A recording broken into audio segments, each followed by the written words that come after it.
Om Namo Bhagavate Vasudevaya.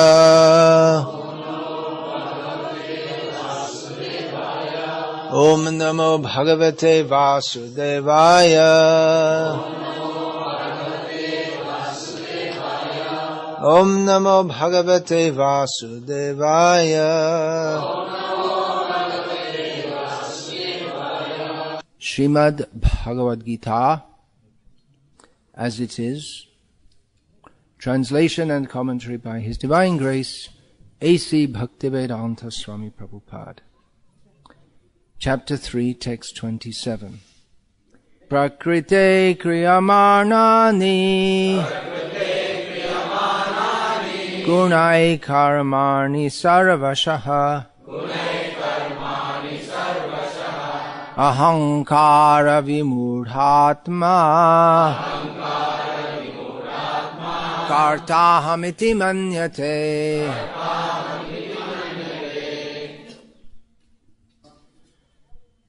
The spirit soul, bewildered by the influence of false ego, thinks himself the doer of activities that are in actuality carried out by the three modes of material nature.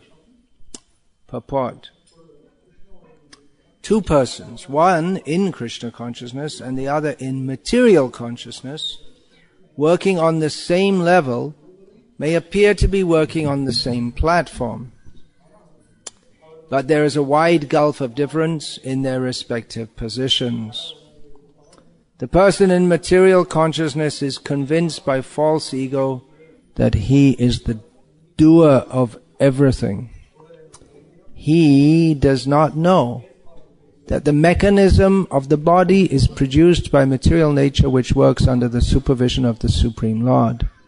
The materialistic person has no knowledge that ultimately he is under the control of Krishna. The person in false ego takes all credit for doing everything independently, and that is the symptom of his nescience. He does not know that this gross and subtle body is the creation of material nature under the order of the Supreme Personality of Godhead, and as such his bodily and material activities should be engaged in the service of Krishna in Krishna consciousness. The ignorant man forgets that the Supreme Personality of Godhead is known as Hrishikesha, or the master of the senses of the material body, for due to his long misuse of the senses in sense gratification, he is factually bewildered by the false ego, which makes him forget his eternal relationship with Krishna. This is a well-known verse from Bhagavad-gita, the meaning of which sometimes seems somewhat mysterious. The whole Bhagavad-gita is direction on what we should do and what we should not do, and here Krishna says that anyone who thinks he's doing anything is bewildered. So the proper understanding of this is that if one thinks one is an independent doer, that I am doing everything by my own strength, ahankaram balam darapam, these three are grouped together in the description of the demoniac, that someone thinks he has his own strength by which I'm doing things, and thus he becomes very proud. So the bewildered spirit soul, under the influence of the modes of nature, thinks that I'm doing it. He doesn't consider that anyway he's not the body. The first mistake is to think that he's the body, and then to think that he's controlling and manipulating material nature when he himself is controlled and manipulated by material nature. That is his foolishness.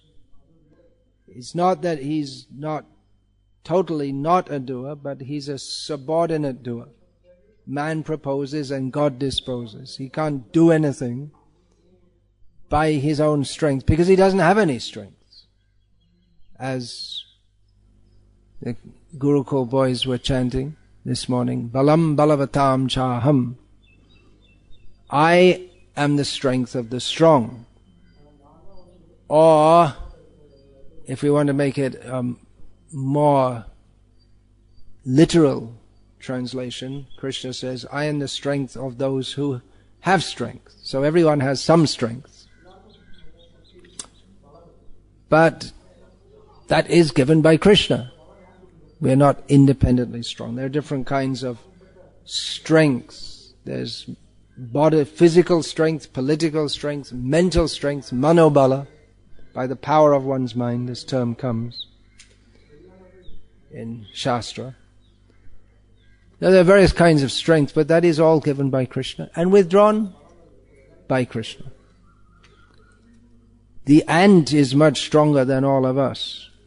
The ant, I mean, relatively speaking. A little ant can lift up objects which are, and carry objects which are equivalent to his own bodily mass and weight. So, relatively speaking, the ant is much stronger than us. We think we're very strong. So this is a great illusion to think like this. This illusion is symptomatic. It's both the cause of the material condition and the symptom of the material condition.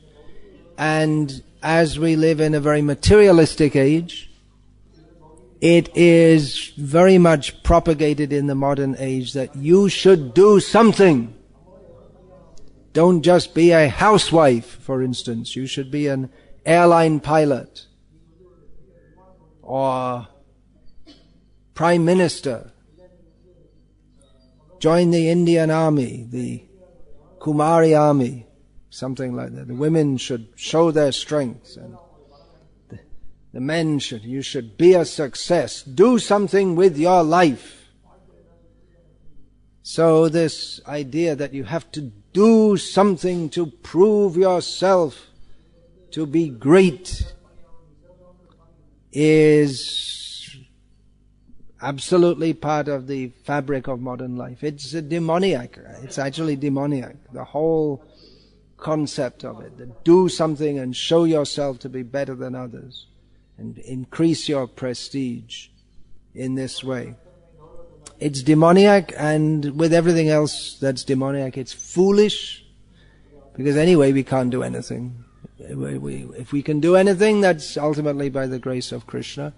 And anyway, if you do something, so what? Another very powerful creature is the dung beetle, which you may have seen if you study nature. You see sometimes that a little beetle gets... Beetle, you know what a beetle is? It's a bug? Pug. So it gets a little bit of dung, cow dung, horse dung, whatever, and rolls it until it becomes a very big ball. So it's a great achievement for a little beetle to roll such a big ball of dung, but it's not going to come in the newspaper. Great achievements, Guinness Book of Records, or Limca Book of Records on this side of this tiny little planet. So the dung beetle is a great achiever. But anyway, it's a dung beetle. So we may think, I did great things. I won the Salem district rifle shooting competition. Oh, there probably isn't one yet, but maybe someone will get some ideas and start one. Or the all Tamil Nadu weightlifting competition. Where's our weightlifter? He lost weight after becoming a vegetarian. After becoming a devotee. So you can do something great, but it's like the ants. From like the demigods, they can look down and see all these stupid people. What are they? They're thinking they're so great and important. But this mentality, it's inculcated from childhood. So it becomes a very deep impression in our way of thinking. What we pick up, it can just stay with us. Just like this morning, in my mind, for some reason or other, came some song which I last heard a recording of maybe 45 years ago, and it's of no significance whatsoever. There's no message in the song, or it's just some silly song. But it came in my mind after 45 years or so. It's a miserable song. It's stuck there in this consciousness. Maybe the neuropsychologists have some explanation for that. According to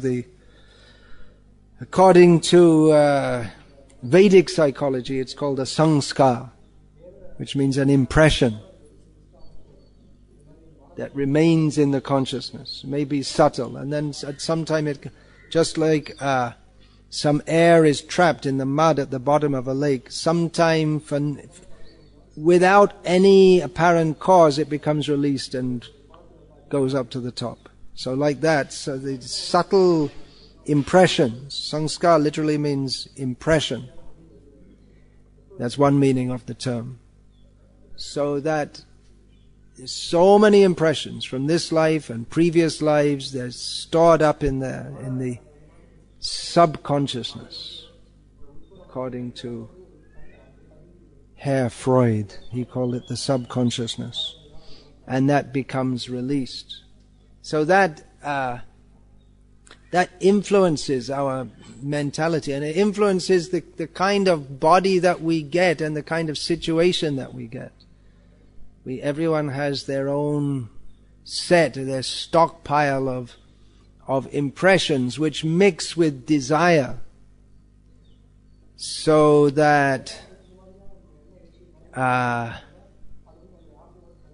various personalities develop based on previous impressions and desires, and in this way we are bewildered into thinking, I am doing. So it goes very deeply into our consciousness. Actually, I wanted to speak on this because I was told that in one of our temples, one devotee came up to another devotee who was washing the pots and said to him, look, you've been washing pots for 5 years. When are you going to do something? Get out and do some real important service like preaching. So that devotee who was, he said, well, what I heard from Krishna's point of view, he's pleased with any service. It's the pujari or the preacher or the pot washer, whatever it may be. So actually he was preaching to the person who was telling him to be a preacher and giving him a better understanding of devotional service. But it struck me when I thought about that this, unless we undergo a transformation of consciousness, then we're never going to be in Krishna consciousness at all. We may undergo a superficial transformation of consciousness, but unless we undergo a complete change of consciousness, then even though we are apparently in Krishna consciousness, we're actually just, we may not even be aware of it ourselves. Subliminal, that's another Freudian term, is it? Or Jungian? One of the two. It must be Freud. It's subliminal desire. We're not even aware, but it drives us on in our supposed Krishna consciousness. That we come to Krishna consciousness and this same idea, I've got to do something. I've got to show myself. I can't just be a pot washer. I've got to really do something. So, definitely preaching is required. We don't establish all these temples and ashrams just for the sake of transcendental eating and sleeping. That kawa dawa dukkam, Bhaktisiddhanta Saraswati Thakur used to say, that the devotees are very busy. They get up in the morning, and then they cook, and then they take prasadam, and then they wash the pots, then they take a little rest, and then they cook again, and then they take prasadam, and then they wash the pots, and then they take a little, and then they rest, and then they 3 times a day. And of course they do a little bhajan in between also. But that is the whole purpose, is just transcendental eating and sleeping. So our movement is meant for preaching. And those who preach, generally we take more notice of their activities, because we consider that washing the pots is a routine activity which anyone can do. Of course, not everyone has the privilege to wash Krishna's pots. It's a great privilege. And not everyone can do it for year after year after year.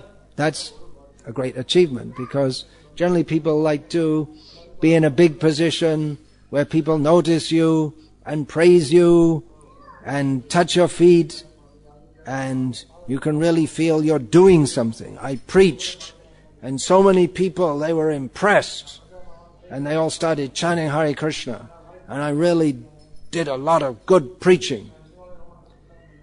So this attitude, if we carry into devotional service, we can do lots and lots of devotional service and we'll make no advancement whatsoever. It's just building up our own false ego. So this mentality has to be overcome. Otherwise, maybe we will make many devotees. I've made so many devotees. What do you mean making devotees? You can't make any devotees. Everyone's a devotee. Anyway, we can request them to chant Hare Krishna. We can have many temples, we can have many disciples and so many things, but there's some basic point. If we don't get it, then we won't actually have a taste for hearing and chanting about Krishna. And then what's that called? Shrama eva hi kevalam. Dharmasvanushtita pungsam vishvaksena katasuyaha. Notpadiyad yadiratim shrama eva hi kevalam.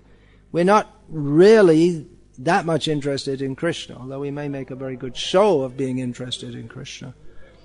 But we're interested in making a show. But we can't distinguish, because Maya is very subtle. So, at least on 2 occasions I know, the Srila Prabhupada was asked by disciples, what pleases you the most? Because we sing every day, and it was a point that Srila Prabhupada stressed, yasya prasadad bhagavat prasado yasya prasada nagati katopi. That if by the mercy of the spiritual master one attains the mercy of Krishna, and if the spiritual master is dissatisfied, then whatever else one does, then it's all like offering ghee into ashes instead of in the sacrificial fire. So Srila Prabhupada stressed this point. Satisfaction of the self-realized spiritual master is the key to advancement in Krishna consciousness. So twice devotees asked Prabhupada, what satisfies you the most? One, Srila Prabhupada said, if you chant Hare Krishna. Another time he said, if you love Krishna.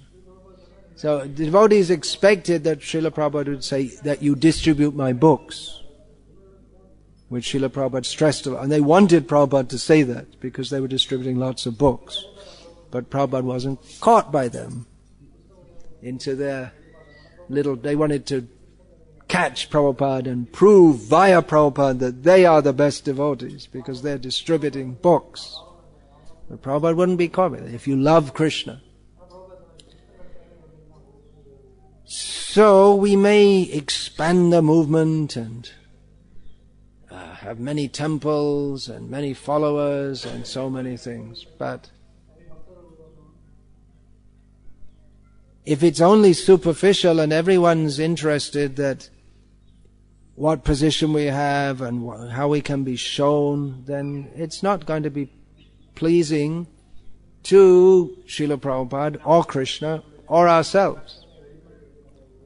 Yena atma suprasidati. We won't, it's not satisfy, it doesn't satisfy the idea that we should show ourselves to be very big.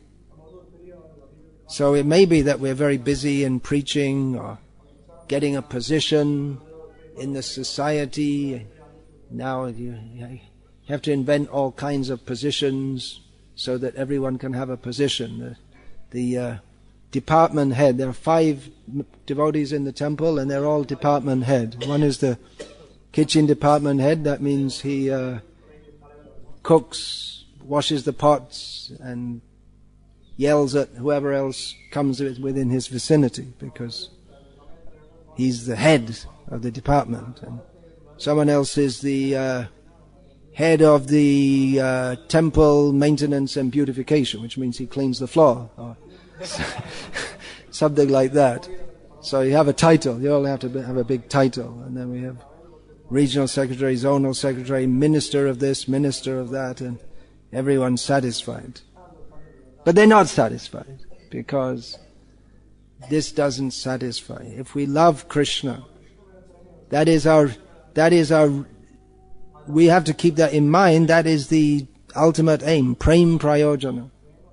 We have to develop love for Krishna. Now that doesn't also mean that, okay, pack your bags, we're all going off to Radha Kund, and we're all going to sit on the banks of Radha Kund and chant 3 lakhs of rounds a day. That also won't work, because then you say, I'm chanting 3 lakhs of rounds a day. You know, I'm the greatest Babaji over here. It's the mentality that has to be changed. It's not exactly the activity that we do that counts to Krishna anyway, because Krishna can do he doesn't need our service. He can do whatever he wants. He just gives us the opportunity to serve him. But service can be executed in the mood of a servant, not in the mood of a doer. I'm a great doer. I can do so much. I'm going to show everyone what a great preacher, or what a great whatever it may be. What a great cook I am, what a great mridanga player I am, what a great speaker I am, or whatever it may be. So this mentality, if it's nurtured, then there's, even though we may apparently be doing so much, but it's still flawed with the same basic mentality of the materialist, which is why we don't go anywhere, because we didn't actually change our consciousness. The nature of the materialist is he's interested in his own satisfaction. So he comes under the category of atendriya priti vanchak, one who desires to satisfy his own senses. Atendriya priti vancha tare bale kam krishnendriya priti ichha dhare premanam. So that basic point, that everything is for the satisfaction of Krishna. In the yajna, in the fire cycle, we offer the idam narayanaya namama. This is just training us in the consciousness. This is meant for Narayan, not for me. Everything is meant for him, not for me. So this discrimination is required to understand what is the difference between Krishna consciousness and Maya. And Maya is very subtle. We may think that if we perform the activities of Krishna consciousness, then we're in Krishna consciousness, but it's not necessarily true.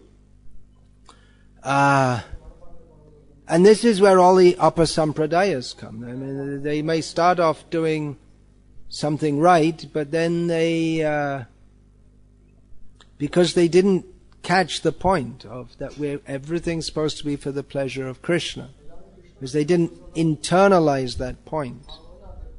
Therefore, all the wrong philosophies come out. And from wrong wrong philosophy and wrong action, they go side by side. And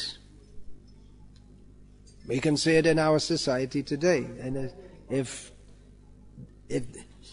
different activities and ideas are going around that when Srila Prabhupada was personally present here, we would have thought it was very strange, and we'd have understood that it's wrong, it's not actual Krishna consciousness. But it's going on, and everyone thinks, well, it's Krishna consciousness. We're doing kirtan. So, kirtan, we're chanting Hare Krishna. That's what we're supposed to do. Are we doing it for Krishna's pleasure, or are we doing it for showing off to others what a great kirtaniya we are, or getting our bills paid, professional kirtan? So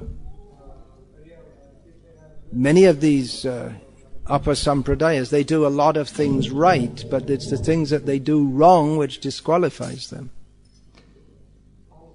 So this clear understanding of what is Krishna consciousness, reality distinguished from illusion for the benefit of all, that is required.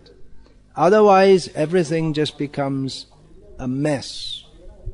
Srila Prabhupada was giving a lecture once in Mayapur,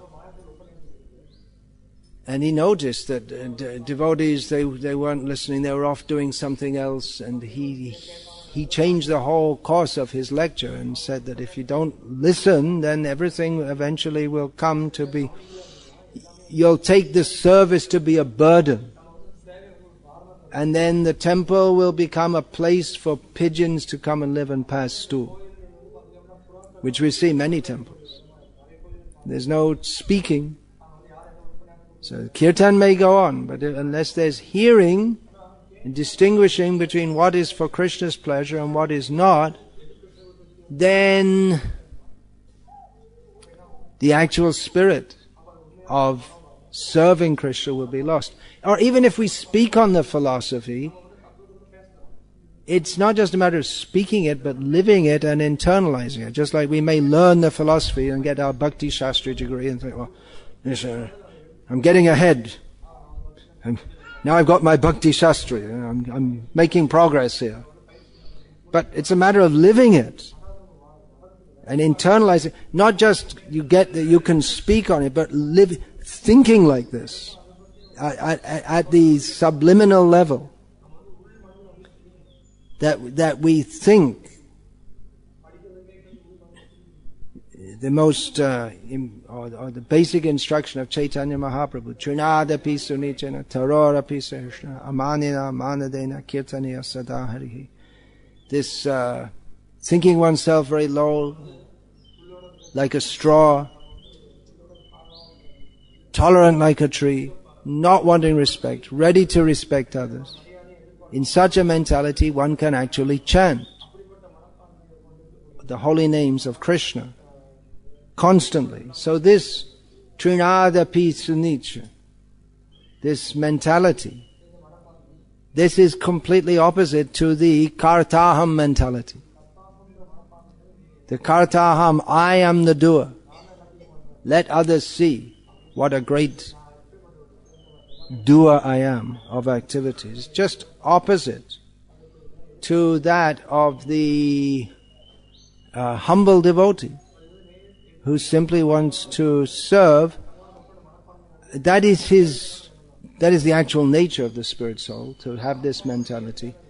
For us, it might seem very difficult to have such a mentality, which just shows how diseased we are, because it's the nature of the soul to be like this. Trinadapi sunichena tararapi sahishna amanina amanadena kirtaniya sadari. That's the natural position of a Vaishnava, of a spirit soul. But we're so far away from that. We're so much infected that we think it's very difficult, and therefore we have to have regular hearing. Srila Prabhupada is speaking about hearing, and hearing means for those of us who are infected in material existence. And if we're actually honest and serious in Krishna consciousness, then from time to time we get the realization that we're actually a lot further away from being in Krishna consciousness than we'd like to think we are. It's to actually be free from material desire and absorbed in love of Krishna. We're actually a long way away from that. Just like yesterday I gave that example, seeing one of our boys rushing to the toilet with his gamcha on. So that when you have to go to the toilet and you're just holding it in and it's very difficult, and you got to hold it until you reach the bathroom, and that kind of intense concentration where you can only think of the bathroom and I've got to reach it and you can't think of anything else, that kind of concentration, if we had for Krishna, that would be Krishna consciousness. But we're not. So that gives us some idea of, if we're that much intense. But we're unfortunate. What is that? Najana meloma. Namayana najana meloma. Bhakti vinoda chitta dukhe vibha. Bhaktivinoda Thakur, who very clearly from his writings was deeply in love with the holy name of Krishna, wrote that, paraphrasing Chaitanya Mahaprabhu, wrote that attachment for the holy name never happened with me, and therefore I'm simply, my whole consciousness is simply overwhelmed by unhappiness. But we're not even there. I mean, not only do we not have attachment for the holy name, but we're not even sorry that we don't have attachment for the holy name. We just take it as normal. And of course there are others who have attachment for the holy name, but the actual attachment for the holy name will be seen how much attachment our attachment for kirtan will be seen also how we have attachment for Shravan. If there's no attachment for Shravan, then our attachment for kirtan it's not actual. It's like something like saying, I love Krishna but I don't love Radha, because the two have to go together. So if we have love for kirtan but we don't have a love for hearing, and hearing means hearing the message of separating or distinguishing reality from illusion, then that love for kirtan, it's all superficial, cannot be real. So this idea that I really have to I have to do something with my life, be a success. If I join this Krishna consciousness movement, I have to really show others what I'm doing. Of course, we do want devotees who have some life for preaching. Pranache ja shehetu procha. That they have life for preaching. But if that life, if that is motivated, even subtly, or even not known to ourselves, by a desire to show ourselves to be very good and better than others, then it's mundane. It's still on the platform of atendriya priti vancha, what I will do for my own satisfaction. So that's a very dangerous mentality, that we have to become expert in distinguishing Maya from the reality. And that is possible by hearing these topics, understanding the message of Bhagavad-gita, and Shravan, Manan, Nididhyasana. We have to hear, absorb, think about, meditate upon that, internalize it, live by it. It's actually a great gift from the Vaishnavas. We can't demand. We can sit down and read the books all day and night. Now I'm going to study and really going to understand this philosophy. But That also we can't do. It's not like studying some university course or something. You just cram it all in and then, now I got it. But it all comes by mercy, and without that mercy you can be a great pandit, but it's also shrama eva hi kevalam. It's all comes to a big zero. So preaching is wanted. Definitely we want widespread preaching. But our first duty, if we are to consider ourselves Vaishnavas, over and above everything, is to develop love for Krishna, which is possible when we stop thinking about myself and what I need and what I want and what others are thinking of me in terms of labh, puja, pratishta, which means monetary gain, and that people will respect me, that I'll have an important position and all these things. So these are all foolishness, just like I talking about the ants. So among the ants there's the queen ant, and in the ant community, I mean, you just can't imagine how important the queen ant is. Just like everyone's life just centers around. She must have a huge ego, because the whole colony, thousands of ants, are serving the queen ant. She's the center of the whole universe. I mean, for the ants, the universe is, what's the center? It's not the sun, it's the queen. Everything just centers on the queen ant. Maybe the feminists will all become queen ants or queen bees, because they want to be the supreme female. So, but what do we care about the ants? It's, we just consider them totally inferior beings. Their affairs are for them their affairs are very important, but to us it's queen ant. What do we care? It means nothing to us. So similarly, our own affairs, this world building up our prestige and our position and our empire, all simply foolishness. Our real need is if we can become a humble Vaishnava. Well, that's the trick. We have to serve or the challenge that we have to serve the mission of the Acharyas by preaching widely, or if we're asked to, by washing the pots in the kitchen, year after year after year. And at the same time, we have to cultivate the sense of not being a doer. I am simply a servant.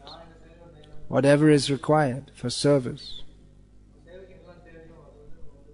So we shouldn't think that, this, in one sense, one service is better than another, but in another sense, it's, what's the best service of all is the service that is executed with the proper mentality.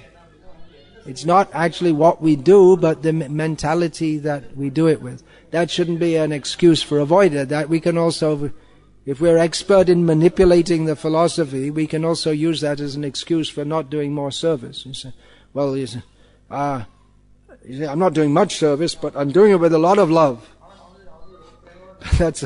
It's all cheating. Maya can supply, because we want, Maya can supply all kinds of philosophies to ignore and avoid Krishna, even while they're making a damn good show of being fully Krishna conscious. So, you have to be careful about all of this. If we think, washing the pots, that's below me, then we're probably never going to go back to Godhead, because when we go back to Godhead, actually, you want to be big, but all the big spots in this spiritual world, they're already taken up. Krishna's already Krishna. You can't become Krishna. Radha's already Radha. You can't become Radha. Yashoda's already Yashoda. You can't become Yashoda. If you're lucky enough, you might be able to collect some fruits and offer them to a gopi, to offer to Radha, to offer to Krishna. If you're lucky enough. There's no room at the top. Krishna's already there, but that's not even the aim of a devotee. That I'm going to go to the spiritual world and kick out that Garuda and I'll become Garuda. There's some madness. Actually, in our Gauriya Sampradaya, the whole aim is, or at least that's not the whole aim, but many of our acharyas, they've pointed toward that if devotional service, that Chaitanya Mahaprabhu himself that's noted that Ramyaka Chedupasana Vrajavadhu Vargena Yakalpitadi.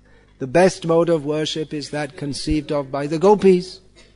So what are the gopis doing? They're collecting flowers and making garlands, and these are the top gopis.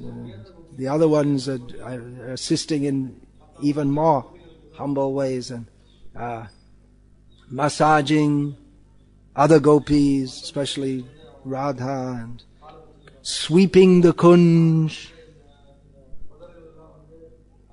So you may say, well, I did all this austerity and I got free from the modes of material nature and now they just want me to be a sweeper. Okay, you can go back to the material world and we'll make you a Brahma. How about that?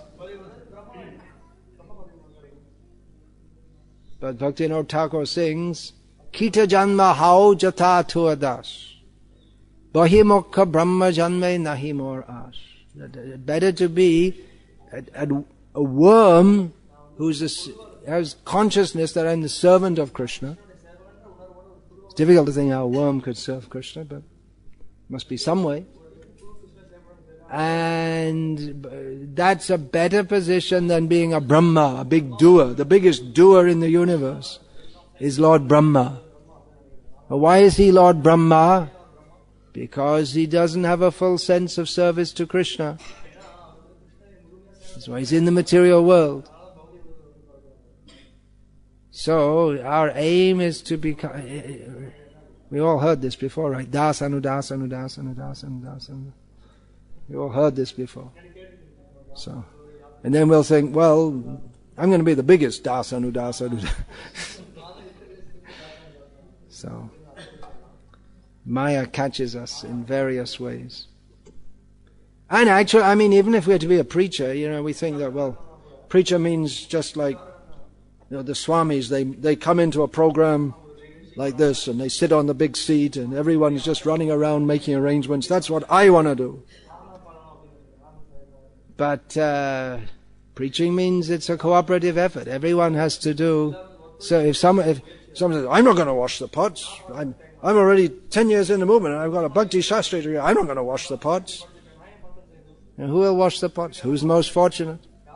Who is, just like we saw the gentleman who offered the land for that shed, which is used for preaching last night.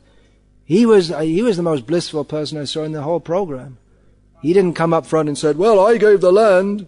He was serving everyone prasadam. So he was in bliss. He's got the mood of serving the Vaishnavas. So, if Prabhupada had said, I'm not going to wash the pots, then there wouldn't be any Hare Krishna movement, because he used to do the shopping, cooking, cutting vegetables, everything, and cleaning up after everyone and washing the pots. It's only after some time that the drug-addicted hippies who were coming to him, some of them thought, well, maybe we should help this old gentleman wash the pots after he's cooked everything for us and served us. In the beginning, they didn't even think of that. So, one of the most important devotees in our Sampradaya, all his life, he was cooking in the temple of Radha Govinda in Vrindavan. And at the end of his life, he compiled a book, which is why he's one of the most important devotees in our Sampradaya, because it's one of the most important books, the Bhakti Ratnaka, compiled by Narahari Chakravarti. Yeah, Narahari Chakravarti. I always get mixed up between Narahari Sai.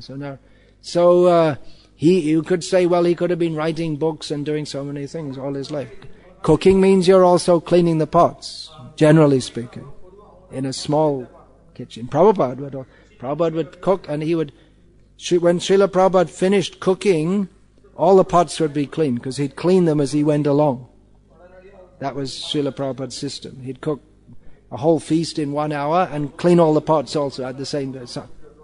So he would do that. And every cook has to clean pots. So you may have your team of pot washers, but sometimes you need a pot and you've got to wash it. And you do. So it's not in the mundane world, that's a very low service. But in Krishna's world, there's no low or high. It's all Krishna appreciates everything. We're here to satisfy Krishna, not to show that now I'm doing a service by which there's such recognition and people will praise me. Probably the pot washer won't get praised. Good for him. Nice for him. No one will praise. Then all his service will go to Krishna, instead of going to his own ego. So, anyone can wash pots. No, not everyone has the privilege to wash pots for Krishna. That's a great privilege. All these activities we're doing with the hope that someday we may be able to become a sweeper, or a pot washer, or a vegetable cutter in the spiritual world, or a blade of grass Krishna may step on. Or maybe Krishna won't step on, maybe one of those pot washers in Krishna's kitchen will step on. And we should be satisfied. So I may think, well, that's a useless religion. I like those religions where they tell you that you are God. You become God. Okay, you go there. And then you become a worm in stool by your idea that I will become God. And then the worms in stool, they're all showing, well, I'm the biggest worm in stool.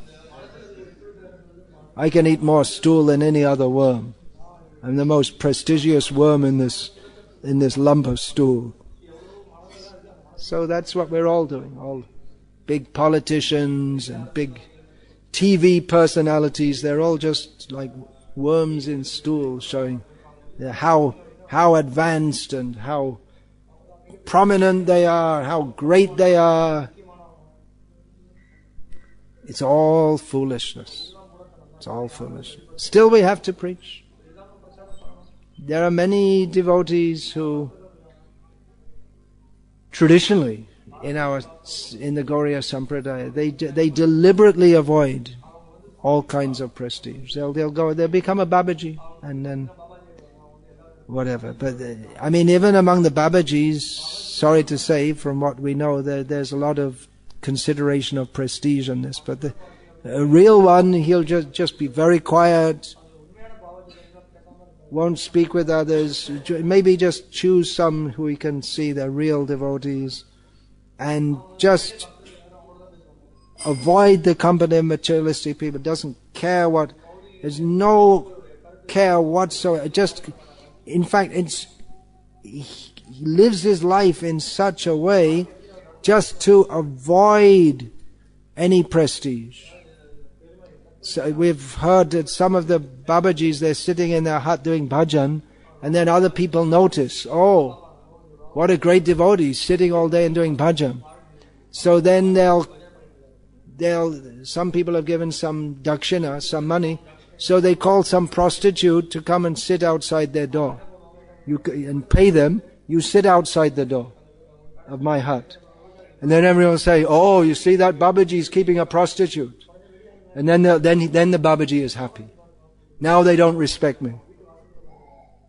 Or they'll put fish scales. They'll ask the people who are cooking fish, you put the fish scales outside. So people are saying, oh, he's eating fish. And then they'll stop respecting him. They so much don't want to be respected. They're very serious about not being respected. They'd rather be blamed wrongly. They make an arrangement that people will blame them wrongly. They prefer that to being praised. But our movement is a preaching movement. So we have to have big buildings, big names, big positions, and all this. This is all meant for impressing the public, because people are stupid. And so if we come in big Swami, and people, oh, and the Swami says, chant Hare Krishna. Oh, big Swami said chant Hare Krishna. Okay, Hare Krishna. But it's not meant, it's all a trick. Chaitanya Mahaprabhu's sannyas, Bhaktisiddhanta Saraswati Thakur described, it's just a trick. It's there in Chaitanya Charitamrita. It's all a trick just to get people to listen to him, what he has to say. But if we ourselves become enamored by all this, then it's like the person playing a role in a drama and then he forgets his own actual role. He doesn't wake up from it. He's playing a role in a drama, and then someone says, oh, the play finished now, and he can't adjust. He got locked in the role in the drama. So that's a kind of madness. So we're taking a big role, but then we're supposed to be devotees and not showing ourselves this so great, this, that. But if we don't understand that this is just for, it's not the essence.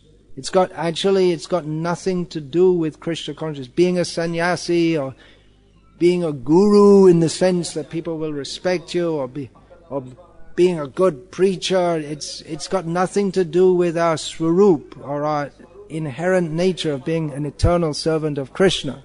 And in fact, if we think like that, it's just the opposite. If we identify ourselves with the role which we're only assuming for the sake of our service of preaching, if we identify with that, then actually we can't preach whatsoever, because we don't have anything to give. We're just on a superficial platform. So we may expand the movement, and so many devotees all over the world, and so many disciples. But better than that is to have one real devotee than many, many, many who are just, they haven't understood the purport of this verse. If one person can understand the purport of this verse and act on it, that is more valuable than millions who are chanting Hare Krishna, but who are still basically in the same consciousness. Their consciousness didn't change from being an enjoyer of this material world. So, ekas chandrastamo hanti kingna tara sahasrasha. One moon is better than thousands of other stars, because it can actually illuminate the world. What was Gaur Kishore Das Babaji doing? What's the use? He wasn't a preacher, but his presence in the world is more valuable than millions of so-called preachers who have who have not understood. They might even quote this verse, but they've not internalized it. So, maybe we can become a great success, do many great things. Maybe. Everyone should try to serve Krishna in the best possible way. But we should know that the best possible way is if we have a pure heart to offer Krishna, no personal desire whatsoever. So we have to separate. We have to clearly understand what we are here for, what to do, what is our duty toward Krishna. We have to understand what is karma, material desire, in all its subtle manifestations, and what is pure love of Krishna.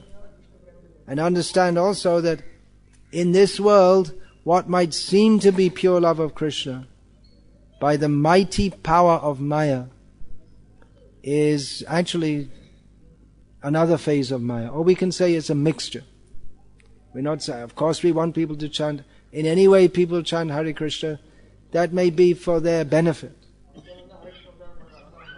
So he wanted to spread the chanting of Hare Krishna. But not just in any way. When this Back to Godhead magazine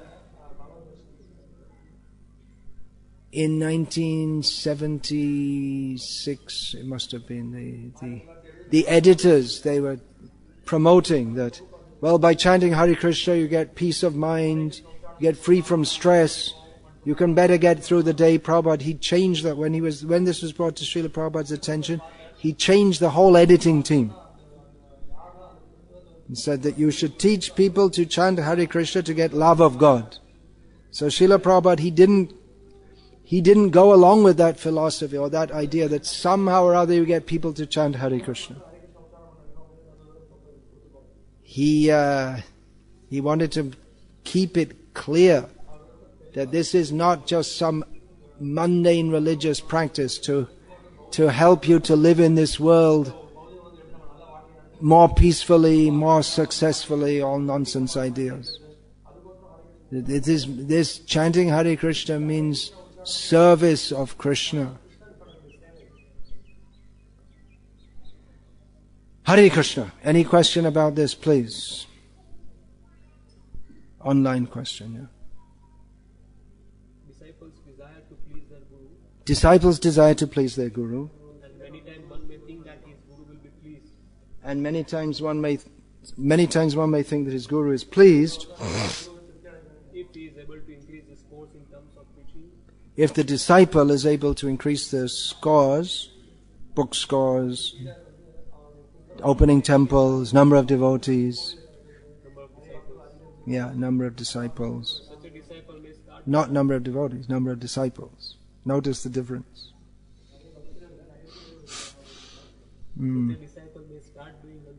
Such a disciple may start doing unfair things and may become ambitious to increase his preaching scores in the name of pleasing the Guru. Yeah, that's what the whole lecture was about, basically.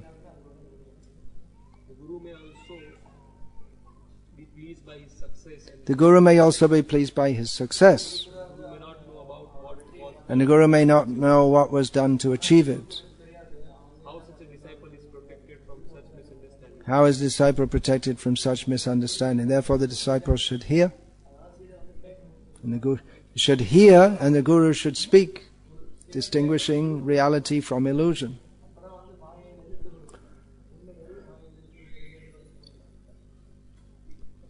Generally, we may think that the Guru is very pleased, and Srila Prabhupada, he was result-oriented.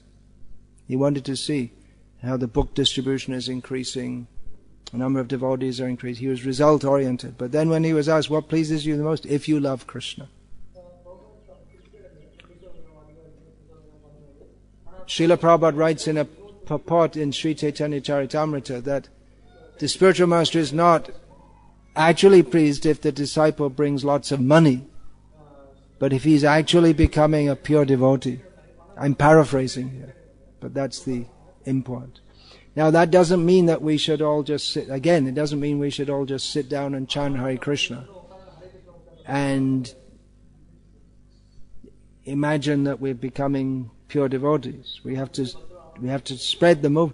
It's the import of all that I've just said is not that we should stop preaching, but we should know that we can only be an instrument. If we think I am preaching, then we're not preaching. We need to be preached to.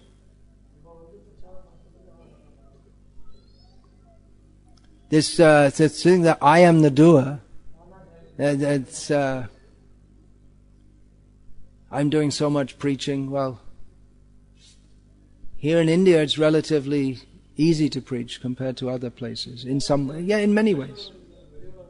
It wasn't 40 years ago. It was much more difficult to do so. So much groundwork has been done by so many devotees. The distribution of Srila Prabhupada's books over so many years has made a lot of difference. We see people buy the books. And yesterday I saw after the program that some people had bought the books, and I saw two people, they were sitting down and they didn't go to take prasad, and they started reading the book. They want to read it.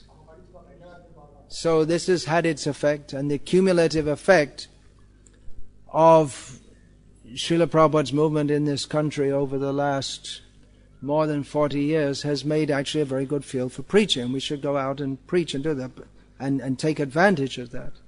But if we think, oh, see, I'm such a great preacher, let's see what Srila Prabhupada started by getting a hut in Mayapur and gradually developing it. He was also washing the pots. So now that, it's all set up, and devotees can come and you can be a big preacher and you can impress people.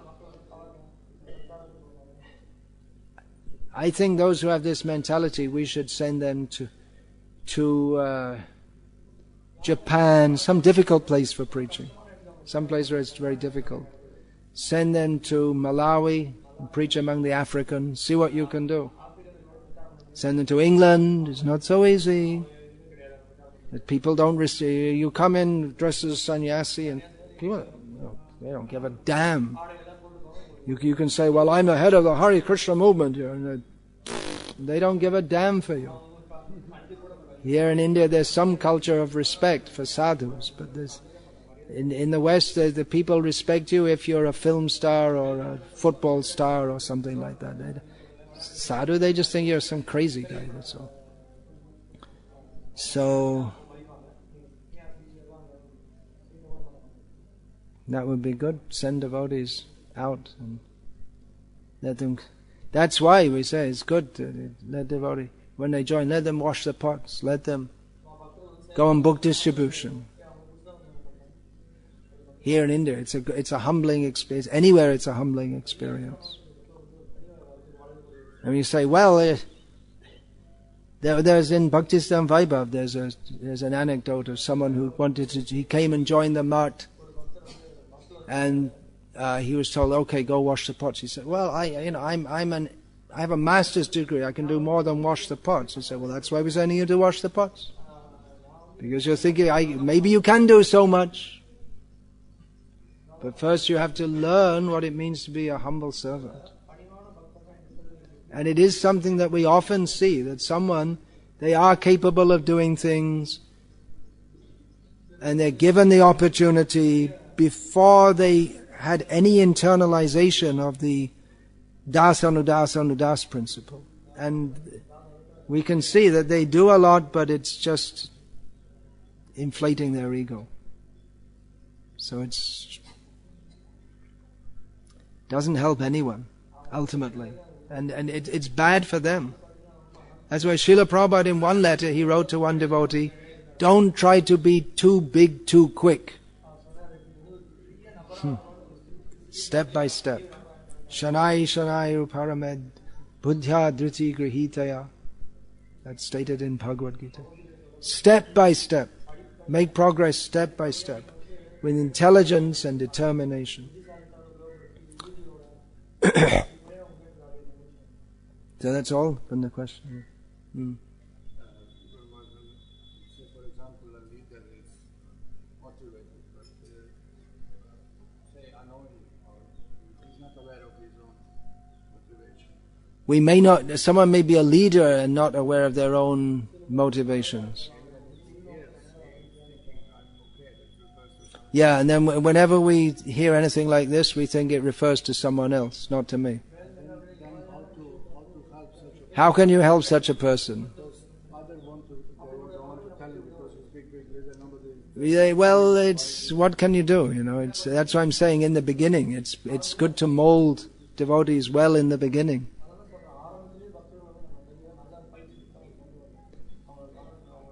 Preaching also. I want to preach then and be a big man. Well, it's good to send them off just by yourself, because if you start off by yourself, you have to struggle like anything. Hey, and guess what? You have to wash the pots. My experience for the first 14 years in the movement, I washed the pots almost every day, because I was cooking almost every day, and cooking means you wash the pots also. and places I was in charge of our movement in Bangladesh, and when I went to India, sometimes they wanted to introduce me.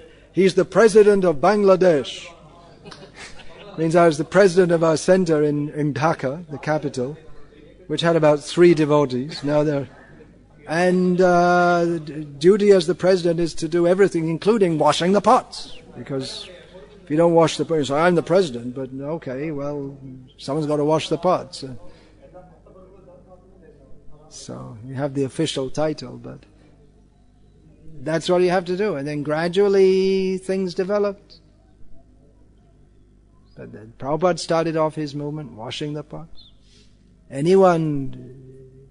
Nowadays you see, you can say, okay, send 20 devotees there and you can be in charge, and you're just in charge from the beginning.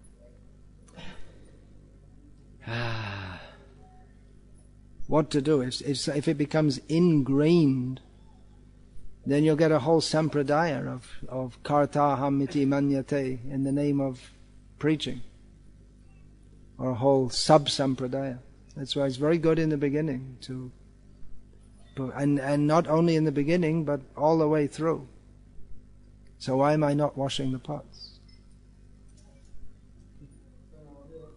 I thought when I took sannyas I should concentrate on writing.